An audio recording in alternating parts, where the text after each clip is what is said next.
예수님께서 이 땅에 태어나신 성탄절은 예수님께서 우리를 불쌍히 여기시고 우리 죄를 용서하사 구원하여 하나님의 자녀를 삼으신 날이 성탄절입니다. 그러므로 성탄절의 주인공은 우리 예수님이십니다. 그런데 현대의 많은 사람들은 성탄절의 주인공인 예수님을 잊어버리고 그냥 여러 가지 행사를 통해 자기 마음대로 분주하게 보낼 때가 많습니다. 2000년 전 예수님 유대 땅 베들레헴에 탄생했을 때도 비슷했습니다. 그때도 많은 사람들이 예수님이 누구신지 진정 잘 몰랐습니다. 모든 사람이 다 기뻐했던 게 아닙니다. 그 당시 유대의 왕인 헤롯은 예수님을 죽여야 되겠다 생각했습니다. 대제사장과 서기관들은 그저 말로만, 지식과 머리로만 성탄절을 지켰습니다.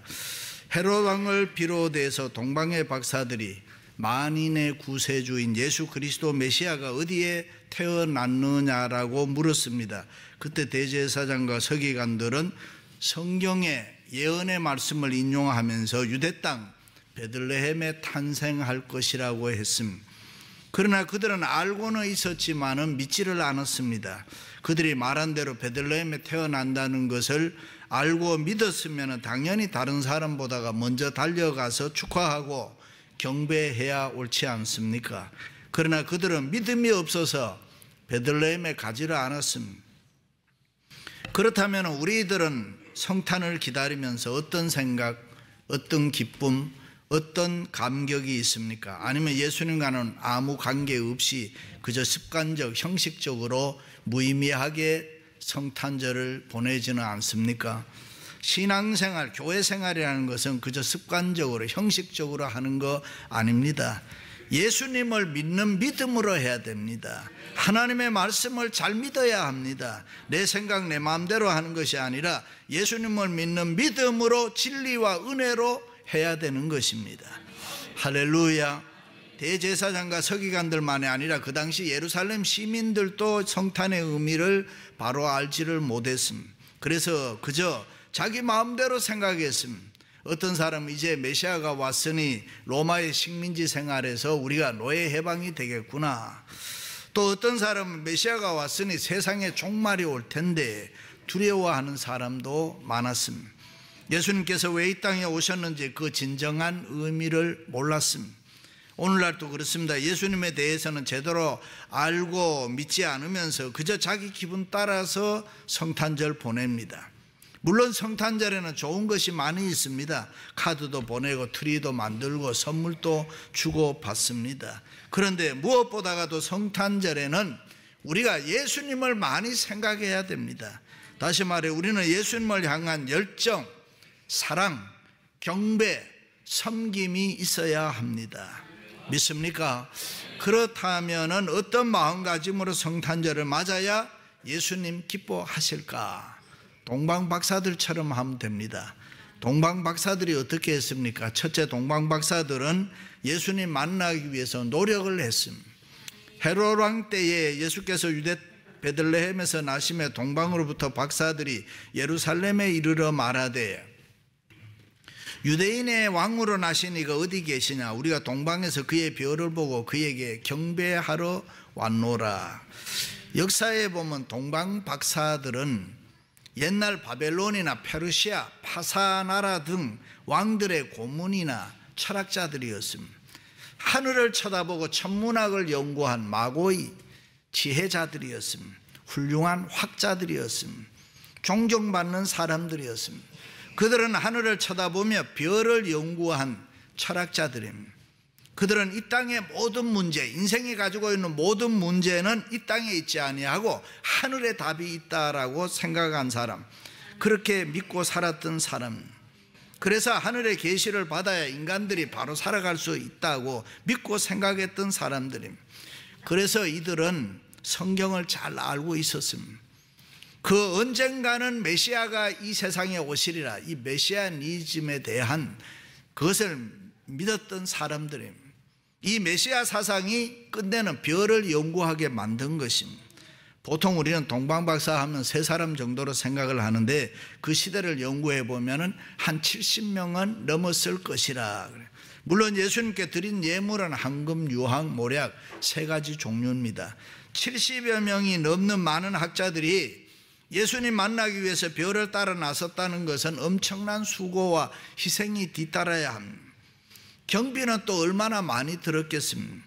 방향을 정해놓고 간 것도 아니고 별이 움직이는 대로 따라가는 거니까 참으로 힘든 대단한 여행이었습니다. 때로는 산을 넘고 강을 건너고 숲을 지나고 사막을 지나고 국경을 지나고 밤낮 먹고 자고 걸었습니다. 그들은 편안하게 한가하게 간 것이 아닙니다. 행여라도 그 별이 또 없어질까 봐 마음 조아리면서 따라갔습니다. 그런데 예루살렘에 도착했을 때 갑자기 그 별이 없어졌습니다. 그래서 동방박사들이 왕궁으로 헤롯 왕을 찾아갔습니다. 그때 헤롯 왕이 대제사장 서기관들을 불러 모아 의논하면서 메시아가 어디에 태어나느냐라고 물었습니다. 베들레헴이라는 성경의 얘기를 듣고 동방박사들은 다시 베들레헴에 향해서 출발합니다. 그때 없어졌던 별이 다시 나타나서 동방박사들을 인도하는 것입니다. 그러니 그들이 얼마나 그 별을 보고 기뻐하고 기뻐했겠습니까? 그 별을 보고 가장 크게 기뻐하고 기뻐하더라. 그렇습니다. 동방의 박사들은 예수님 만나기 위해서 많은 노력했습니다. 많은 수고를 했습니다. 많은 경비가 들어가는 험난한 수천 수만 마일의 거리를 마다하지 않았습니다. 할렐루야.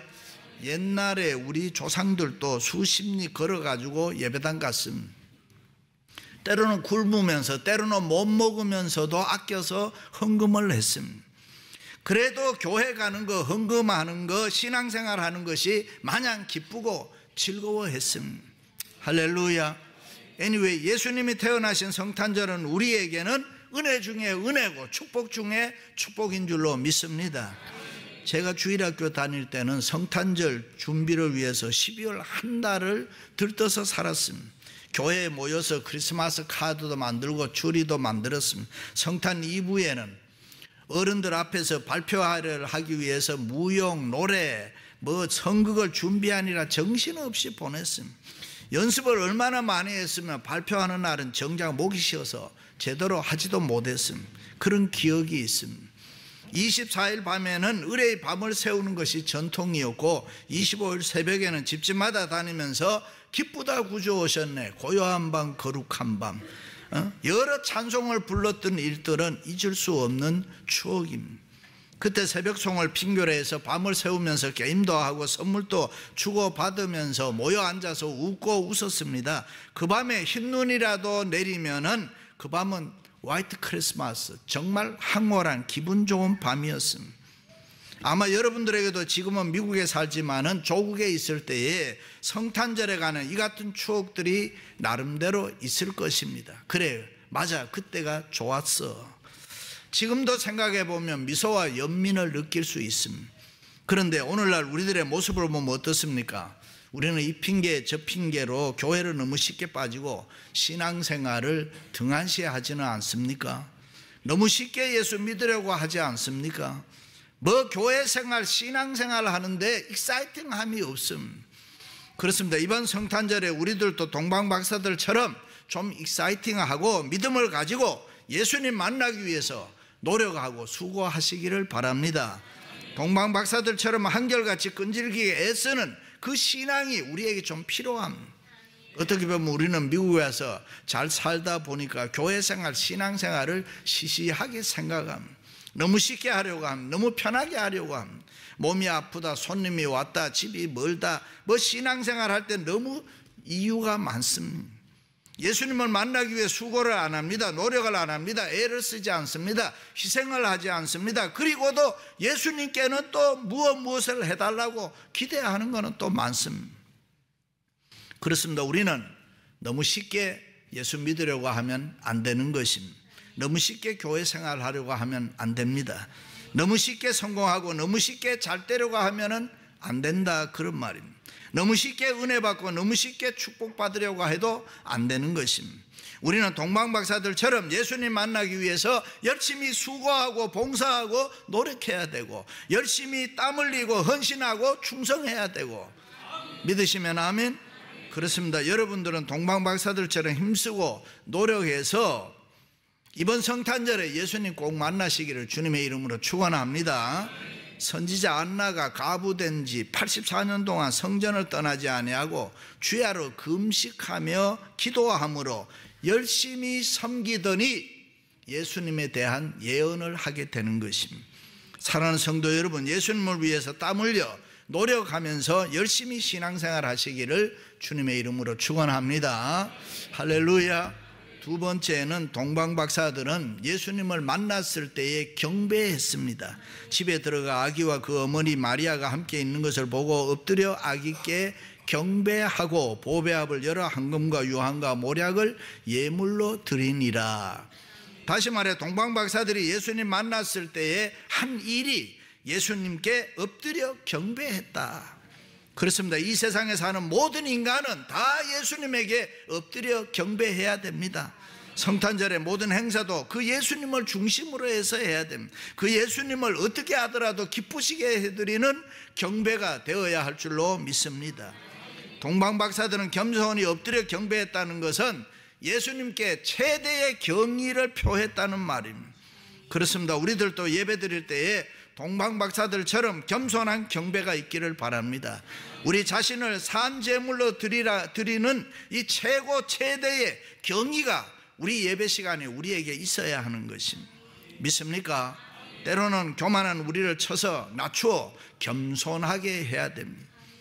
때로는 예수님을 향해서 사랑을 고백하고 헌신과 충성을 맹세해야 됩니다. 나에게는 예수님이 최고입니다. 예수님밖에 없습니다. 나는 예수님만으로 만족합니다. 할렐루야. 그리고 동방박사들은 자기들이 귀하게 여기는 황금, 유황, 모략을 예물로 드렸습니다. 황금이 어떤 예물입니까? 그 당시에는 왕에게만 드리는 예물입니다. 다시 말해 예수님 당신은 왕 중의 왕입니다. 할렐루야. 유황은 어떤 예물입니까? 제사장에게 바치는 예물입니다. 다시 말해 예수님 당신은 제사장 중에 제사장입니다. 영원한 제사장입니다. 그리고 모략은 어떤 예물입니까? 모략은 살아있는 사람에게는 필요 없는 거예요. 죽은 사람에게 필요한데 죽은 시신에다가 모략을 바르면 3000년이 지나도 썩지 않는다는 거예요. 다시 말해 예수님 당신은 우리를 위해 죽으실 것입니다. 그러나 당신은 썩지 아니하시고 영원히 살아계시면서 우리를 다스리고 세상을 통치할 것입니다. 할렐루야. 그렇습니다. 우리들도 이번 성탄에 그런 예물과 고백이 있으시기를 바랍니다. 우리 마음 깊숙한 곳으로부터 예수님을 향한 이 아름다운 사랑의 선물이 있어야 된다는 거예요. 믿으시면 아멘. 어떤 교회에서 남성교회 특강을 하고 아버지들에게 숙제를 하나 내줘요. 그게 뭐냐 하면 아내를 뒤에 가서 꼭 껴안고 여보 사랑한다 말하는 것이요. 그 소리를 듣는 순간에 어느 집사님이 못합니다. 나는 해본 적이 없습니다. 한 번도 해보질 않았습니다. 숙제니까 해야 됩니다. 숙제는 해야 되는 것입니다. 이 집사님이 뜸을 들이고 들이지만은 좀처럼 아내를 뒤에서 껴안을 기회가 오질 않습니다. 그런데 어느 날 부엌에서 일하는 아내를 보고 큰 용기를 내서 뒤에 가서 꼭 껴안으면서 여보 사랑한다 정말 어렵게 한 것입니다. 그랬더니 여자가 듣는 순간에 먹고 와 안 하던 짓을 하노 숙제다. 그런데 그러고 나니까 놀라운 거 하나 발견했어요. 해보니까 별것 아니더라는 거예요. 어려운 게 아니더라는 거예요. 그런데 그러고 나니까 느낌이 다르더라는 거예요. 아내가 고생하고 지금까지 살아온 삶을 돌이켜보니까 좀 측은하게 보이더라는 거예요. 다음날 또 갔습니다. 뒤에서 아내를 껴안고 안았습니다. 그리고 여보 사랑한다. 이건 숙제 아니다. 여자가 가만히 있는 거예요. 조금 있다가 보니까 여자가 흐느끼면서 막 우는 거예요. 말은 똑같은 말인데 어제 사랑한다는 말과 오늘 사랑한다는 말에는 차이가 많습니다. 바로 찡하는 느낌이 달랐던 것입니다. 그 찡하는 것 표현하고 나타내고 살면 그것이 너무 좋은 건데 우리는 왜 그 아름다운 것을 숨기고 사느냐 하는 것입니다. 그렇습니다. 예수님 사랑합니다. 예수님 생명 바쳐 당신을 따르고 헌신하고 충성하겠습니다. 내 마음의 보배합을 열어드립니다. 나에게 가장 귀한 것을 드립니다. I love Jesus. 이번 성탄에 예수님 마음 찡하게 해드리시기를 축원합니다. 어떤 사람이 나폴레옹에 가서 당신은 언제 어떤 때 가장 기뻐했습니까? 그때 그는 싸움에 나가서 승승장구하고 싸움에서 이기고 유럽을 막 점령할 때가 아니라 성전에 들어가서 교회에 들어가서 하나님 앞에 마음을 모두 예배할 때에 가장 기뻤다 그랬습니다. 그렇습니다. 예배에 목숨 거세요. 예배에는 모든 게 다 있습니다. 믿으시면 아멘. 예배를 통해서 출세하세요. 예배를 통해서 성공하세요. 예배를 통해서 은혜와 복을 받으세요. 할렐루야. 사랑하는 성도 여러분, 엎드려 경배함으로 범사가 형통할 수 있기를 주님의 이름으로 축원합니다. 세 번째는 동방박사들은 하나님의 말씀대로 살았습니다. 그들은 꿈에 헤롯에게로 돌아가지 말라 지시하심을 받아 다른 길로 고국에 돌아가니라. 동방박사들이 왕궁에 들렀을 때에 헤롯 왕이 부탁을 했습니다. 만약에 메시아 아기 예수님을 만나면 나에게도 그에게 가서 경배하도록 돌아올 때 알려달라 그랬습니다. 그러나 그것은 진실된 말이 아니죠. 헤롯 왕은 그 당시에 자기 말고 더 존경받는 다른 왕이 있다는 것은 상상할 수도 없었습니다. 예수님을 죽일 생각으로 그랬습니다. 그러므로 그것을 알고 있는 하나님께서는 동방박사들에게 밤에 나타나서 꿈에 헤롯에게로 돌아가지 말고 다른 길로 돌아서 너희 고국으로 돌아가라. 그렇습니다. 우리들도 지금까지 살아왔던 이 세상적인 방법을 성탄을 앞에 두고 좀 버려야 합니다. 인간적인 방법을 버려야 되고 신앙에 방해되는 것, 세상적인 유혹은 끊어야 되는 것입니다. 우리는 좀 다르게 살아야 되는 것입니다. 우리 모두 성령 충만해서 주의 음성 듣고 하나님의 말씀에 순종하며 살아가시기를 바랍니다. 하나님의 음성, 하나님의 계시를 듣고 하나님이 지시하시는 곳으로 다른 곳으로 살아가시기를 바랍니다. 우리는 세상을 살면서 너무 쓸데없는 고민과 갈등을 할 때가 많습니다. 하나님이냐 세상이냐, 하나님의 말씀이냐 세상의 떡이냐, 하나님의 방법이냐 세상 방법이냐, 하나님이 먼저냐 내가 먼저냐, 갈등과 고민으로 살 때가 너무 많이 있습니다. 그렇게 하면 안 되는데 우리가 믿는 성경의 진리는 간단합니다. 언제나 하나님이 먼저인 것입니다. 그래서 동방박사들은 헤롯 왕의 말을 듣지 않았습니다. 깡그리 무시해버렸습니다. 그리고 하나님의 말씀에 순종했습니다. 하나님의 말씀대로 순종해서 다른 길로 고국에 돌아갔습니다. 헤롯 왕이 동방박사들에게 아기를 찾으면 내게 알려서 나로 가서 그에게 경배하라는 유혹을 받았지만은 동방박사들은 꿈에 헤롯에게로 돌아가지 말라는 하나님의 말씀을 듣고 순종했습니다. 대단하지 않습니까? 동방의 박사들은 왕명을 어기면은 어떤 불이익이 있다는 거 몰랐을까요? 그러나 하나님의 말씀에 순종해서 담대하게 다른 길로 갔습니다. 그러므로 우리들도 성령이 충만해서 세상 소리 듣지 말고 주의 음성 듣고 하나님의 말씀에 순종하며 이 세상 살아가시기를 바랍니다. 하나님을 기쁘시게 하는 길로, 하나님이 지시하시는 다른 길로 가야 되는 것입니다. 그것이 신앙인 것입니다. 할렐루야. 어떤 청년이 무디 목사님에 가서 신앙이라는 게 뭡니까? 물었습니다. 무디 목사님이 그 청년을 데리고 벼랑 끝에 있는 높은 나무에 올라가라고 했습니다. 부들부들 떨면서 올라갔습니다. 그때 무디 목사님이 이제는 그 위에서 두 손을 놓으라고 했습니다. 청년이 아래를 보니까 아찔했습니다. 그 청년이 하를 볼 걱내면서 아니 목사님 내가 신앙이 뭔가를 물었지 나를 죽이려고 합니까? 그때 목사님이 여보게 신앙이라는 게 바로 그런 걸세. 붙들면 살고 놓으면 죽는 거, 그게 신앙일세. 그렇습니다. 오늘 또 우리 마음속에는 여러 가지 세상 소리가 많이 들려온 헤롯의 음성이 우리를 시시때때로 유혹함. 헤롯은 사단의 세계를 말한 헤롯 왕의 소리는 인간의 소리입니다. 세상 소리입니다. 그 소리는 사망의 길이고 멸망의 길입니다. 그러나 예수님의 말씀은 진리입니다. 우리를 사랑하시는 주님께서는 아무개야 오늘 또 헤롯에게로 돌아가지 말라. 세상 소리 듣지 말고 내 음성 듣고 내 말대로 살아라. 세상에 귀 기울이지 말고 내 말에 귀 기울이고 살아라. 할렐루야. 우리도 동방박사들처럼 세상 소리를 거부하고 하나님의 말씀대로 순종하면서 변화된 삶을 살아가시기를 바랍니다. 하나님의 말씀 따라서 다르게 살아가시기를 바랍니다. 할렐루야. 우리가 기쁘다 구주 오셨네를 부르면서 우리 마음속에 아직도 이 세상 것 때문에 갈등하고 시기하고 질투하고 미움이 있고 증오가 있으면은 그것은 부끄러운 것입니다.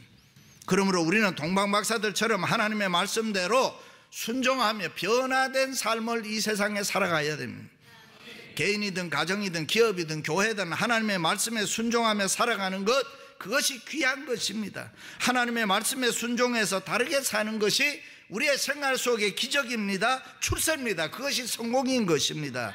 생명이요 영생이요 은혜요 축복이요 영광인 줄로 믿습니다. 할렐루야. 사랑하는 성도 여러분, 성탄절을 앞두고 동방박사들처럼 예수님 만나기 위해서 노력하시고 예수님 앞에 엎드려 경배하시고 말씀에 순종해서 다른 모습으로 변화된 모습으로 살아가시기를 주님의 이름으로 축원합니다.